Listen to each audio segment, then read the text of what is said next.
Hi everyone, today I'm going to talk through connecting this vibration piezo disc vibration sensor to an Arduino Uno, and then being able to hook it up to the computer and see that vibration data in real time. So here we have the piezo disc and then the module.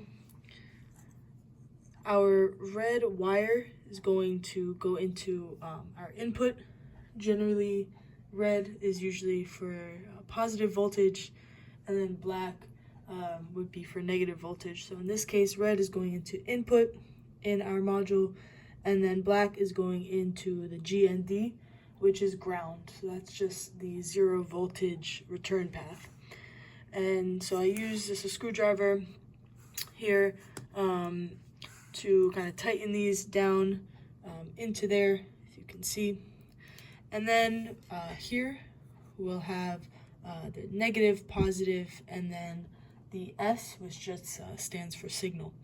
And so our negative is this purple wire. We're going to put that into the ground port here in the Arduino Uno. There's 2 of them here. Again, we're taking the negative and putting it into ground because ground is our 0 voltage reference point, basically the place where the electricity flows back to complete the circuit. And then to our positive here, our plus sign, that's the gray. And when we go back to the Arduino, we see that that's in the 5 volt power port there. So that's just where the electricity starts. And then this blue wire here is connected to A0.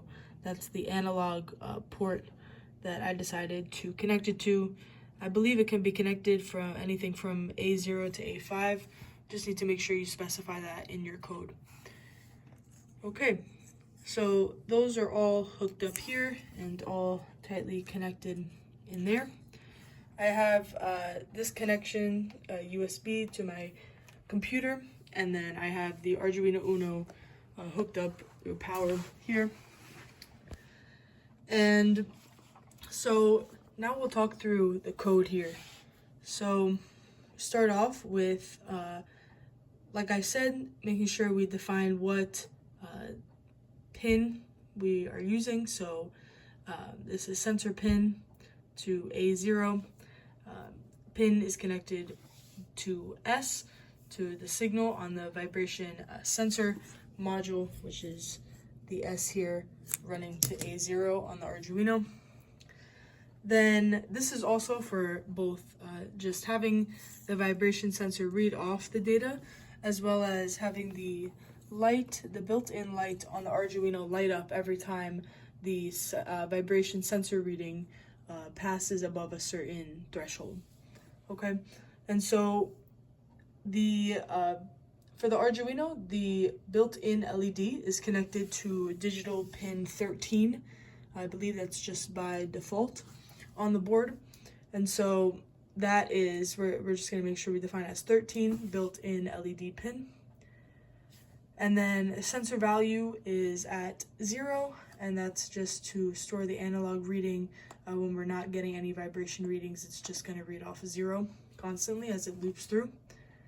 And then the threshold that we're setting for the LED light to go off is going to be 400. And that's adjustable depending on whatever you want your threshold to be. Okay, then now moving on to void setup. We're just going to set the LED pin as the output and then start the serial monitor so that we could start reading off the data values. The 9,600 there, is this the bits per second sent over the USB to the computer?